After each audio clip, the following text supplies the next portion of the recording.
My name is Lily Sullivan, and I'm 32 years old. For 15 years, my affluent parents treated me like their personal maid while my younger sister, Sarah, lived like a princess.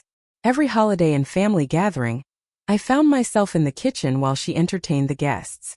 However, last Christmas Eve, when my mother demanded that I prepare a meal for 25 of Sarah's VIP friends with just 24 hours' notice, something inside me finally broke.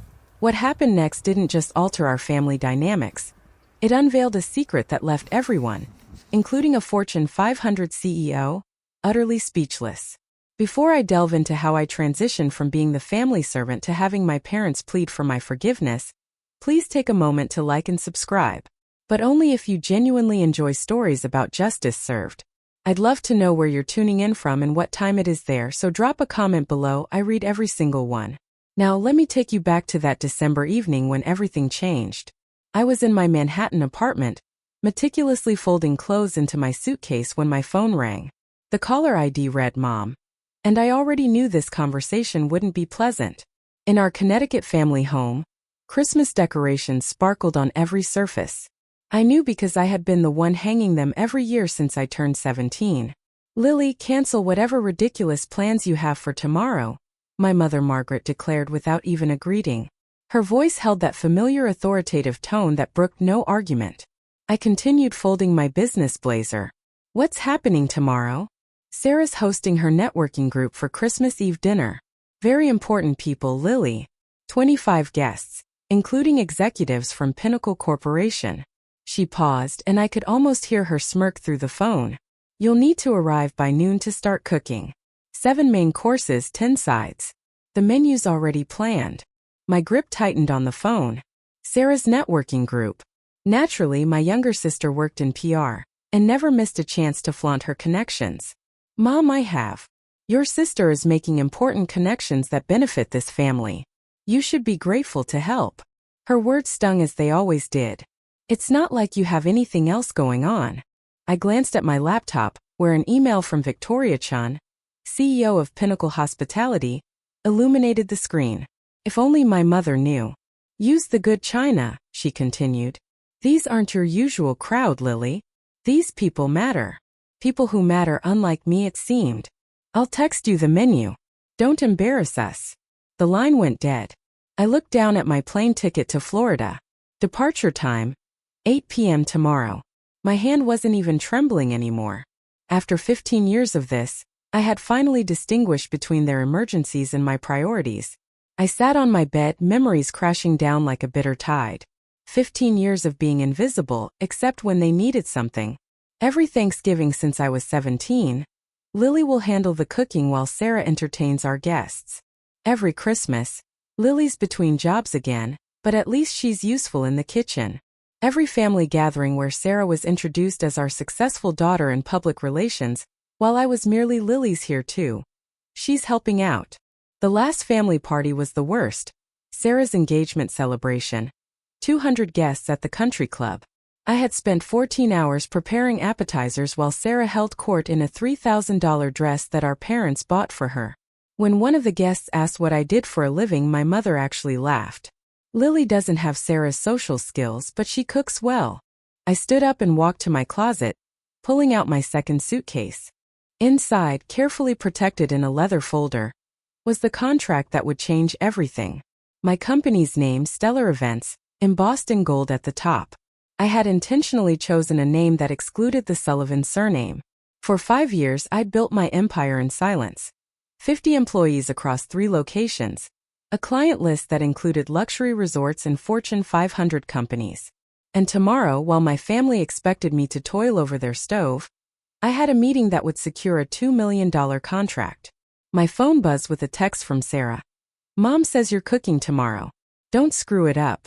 Important people will be there. I looked at my plane ticket again. Flight 447 to Fort Lauderdale, departing at 8 p.m. Not this time, I whispered to the empty room. For once, they would have to figure it out themselves. I had a plane to catch. The irony wasn't lost on me as I continued packing. 2 clear signs had shown me exactly where I stood in this family, and I had ignored them for too long. The first sign was how they introduced me. At last month's country club dinner, My father had literally told his golf buddy, "Sarah's our success story. Lily's between opportunities." Between opportunities? I had closed a $500,000 contract that very morning, but to them I was perpetually unemployed, perpetually failing. They never asked about my work or how I afforded my Manhattan apartment and new car. Their assumptions were so complete that when I mentioned traveling for business once, my mother laughed.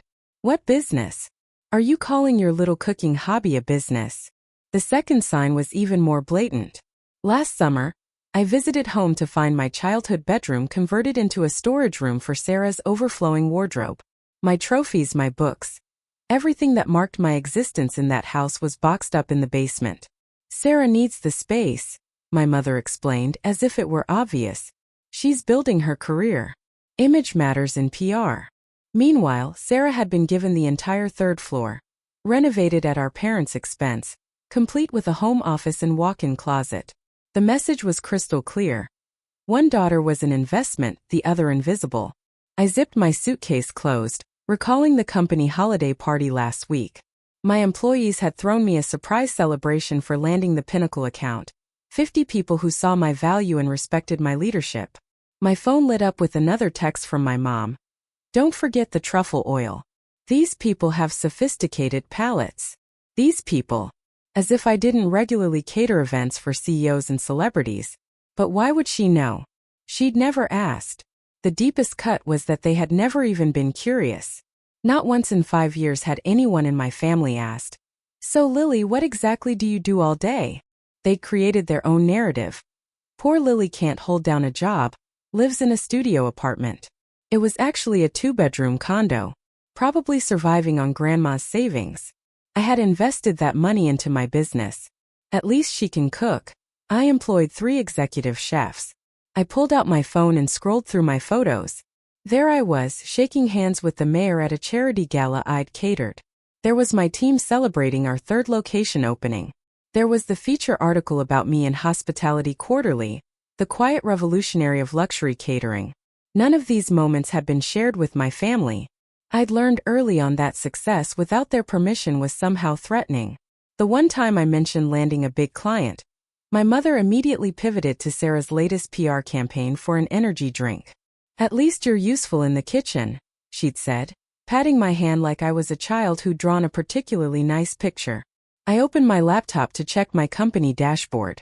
Stellar events. Established without a penny from my parents. Built without the Sullivan name. Thriving without their approval. Tomorrow's revenue alone would exceed what Sarah made in 6 months, but they'd never know.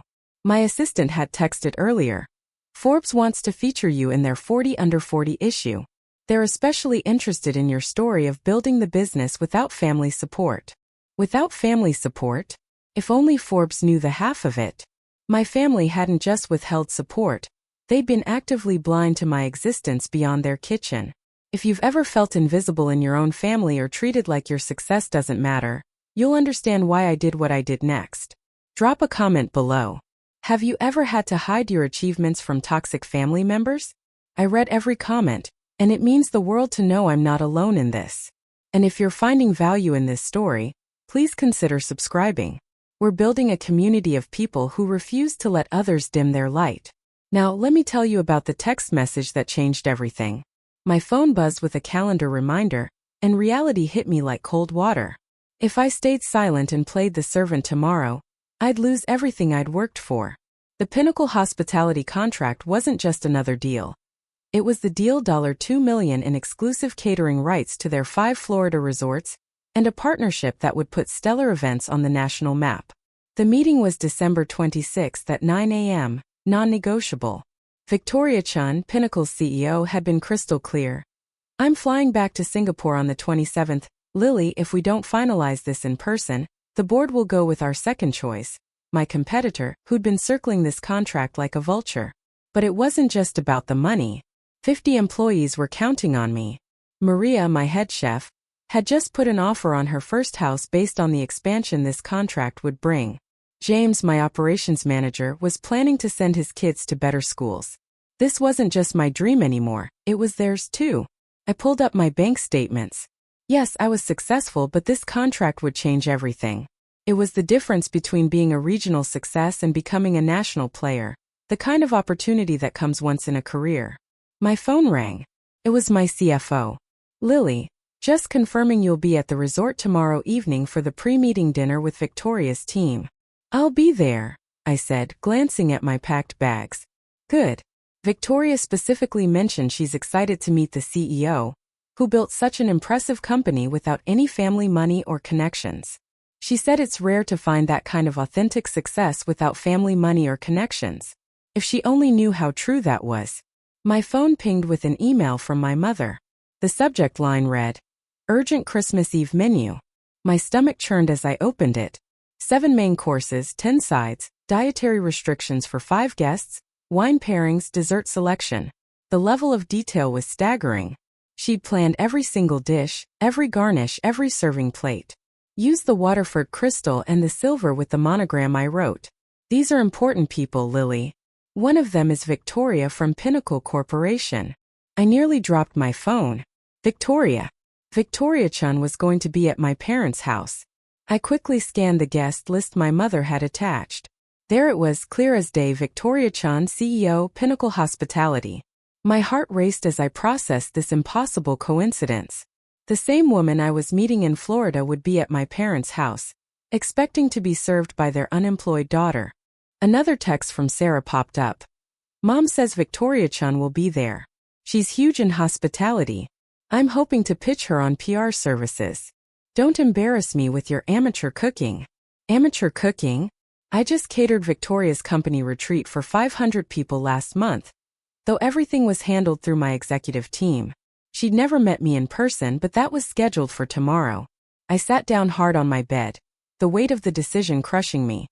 Stay and serve the woman who was about to make me a millionaire, pretending to be a failure, or leave and risk my family's wrath but secure my future. My Uber notification popped up. Your ride to JFK Airport is scheduled for 6:30 p.m. tomorrow. I looked at the menu again, then at my contract, then at my plane ticket. The choice had never been clearer. I made my decision. I picked up my phone and dialed my mother's number. She answered on the first ring. Finally. I was starting to worry you weren't taking this seriously. Mom, I can't do it. Silence. Then her voice became sharp. What do you mean you can't? I have a business trip. I'm flying to Florida tonight. Don't be ridiculous. Her voice rose. What possible business could you have? An important meeting. She actually laughed. Lily, stop being selfish. Your sister needs this. Sarah has a full catering team she could hire. With what money? Do you know how expensive that is? I bit my tongue. The irony of her asking me about catering costs while talking to someone who owned a catering company was almost too much. Family comes first, she snapped. Or are you too selfish to understand that? I understand perfectly. Family comes first when you need something from me. How dare you? When's the last time you asked about my life, Mom? We know about your life. You're between jobs, living in that tiny apartment. I'm a CEO. Another laugh, this one cruel. A CEO of what? Your imaginary company. It's not imaginary. I have 50 employees. Lily, enough with the fantasies. Sarah needs this. You owe us. I owe you? We raised you, fed you, kept you in our home while treating me like hired help. You're being dramatic. What else do you have to do? Sit in your apartment alone on Christmas. I looked at my business class ticket. I have a flight at 8 p.m. Cancel it. No. If you leave, don't bother coming back. The threat hung between us, the same one she'd used so many times before. Usually it worked. Usually I caved. Then I guess this is goodbye, I said quietly. You can't be serious. I'm done being the family servant, Mom. I'm done being invisible until you need something. You ungrateful. I hung up. My hands were shaking, but for the first time in 15 years, it wasn't from fear or anger. It was from freedom. My phone immediately exploded with texts from Sarah. What did you just do? Mom's having a meltdown. Stop being so dramatic and get over here. I turned off my phone and continued packing. They'd figure it out. They always did when they had to. I turned my phone back on to set one thing straight. It rang immediately. Sarah, what is wrong with you? She screeched. Mom's calling all the relatives, saying you've lost your mind. I have a business meeting on Christmas Eve. Stop lying. I'm not lying. This is about that stupid fight last month, isn't it? When Mom gave me your room. My room was converted to your closet years ago, Sarah. And no, this is about my actual career. What career? You cook sometimes. I own a catering company. Sure you do. Her voice dripped with condescension. Look, I'll pay you to cook. How's $200? I almost laughed. My day rate for personal chef services was $5,000. Not that she'd ever know. This is non-negotiable, Sarah. I'm not coming. Mom will disown you. That's her choice. You're really going to ruin Christmas? Ruin my networking opportunity? Victoria Chun will be there. Then hire a caterer on Christmas Eve. Are you insane? No one's available. I walked to my kitchen counter where I'd left a notepad earlier. On it, I'd written 3 catering companies that handled last-minute emergencies along with their 24-hour hotlines. It was more than they deserved, but I wasn't completely heartless. I left a note on my kitchen counter with some numbers. I'm not driving to Manhattan to get your stupid note. Then Google emergency catering services. You're being selfish. I'm being professional. My business requires me to travel. What business? She screamed. Stop pretending you're something you're not. The Uber notification popped up. Your driver will arrive in 2 hours. I have to go, Sarah. If you do this, you're dead to us. I'm already invisible to you. What's the difference? I hung up and turned off my phone completely. On the kitchen counter, I placed the note with the catering numbers in clear view just in case they somehow came by. Next to it, I left a copy of my business card. The one that read, Lily Sullivan, CEO, Stellar Events. They wouldn't come, they wouldn't see it. But at least I'd know I tried to help, even as I chose myself for the first time. The plane lifted off from JFK at exactly 8:07 p.m., and I finally exhaled. Below me, Connecticut faded into a blur of lights. Somewhere down there, my mother was probably frantically calling every relative, painting me as the ungrateful daughter who abandoned family on Christmas. I pulled out my laptop and opened the Pinnacle contract one more time. There it was, Clause 15.3. CEO presence required for all strategic planning sessions. Victoria had insisted on that clause herself, stating she only worked with founders who were hands-on. My email inbox showed 17 new messages from Victoria's team, all confirming tomorrow's schedule, the pre-meeting dinner at 7 p.m., the formal presentation at 9 a.m. on the 26th, and the contract signing immediately afterward pending board approval. I clicked on Victoria's latest email. Looking forward to finally meeting you in person, Lily. I've been following Stellar Events' growth for 2 years. Your reputation precedes you. My reputation. If only she knew that the same woman she was about to partner with was supposed to be serving her dinner at my parents' house right now. A text from my assistant came through the plane's Wi-Fi. Forbes wants to know if they can mention your family background in the article. They're interested in the built from scratch without family support angle. I typed back. Tell them the article runs December 27th, correct? Yes, it goes live at midnight on the 26th. Perfect timing. By the time my family realized who I really was, the contract would be signed, and the news would be public. I pulled up the draft of the Forbes article they'd sent for approval. The headline read, From Invisible to Invaluable. How Lily Sullivan Built a Catering Empire Without a Dollar of Family Money. The universe, it seemed, had a sense of humor about timing. The Pinnacle Resort suite took my breath away.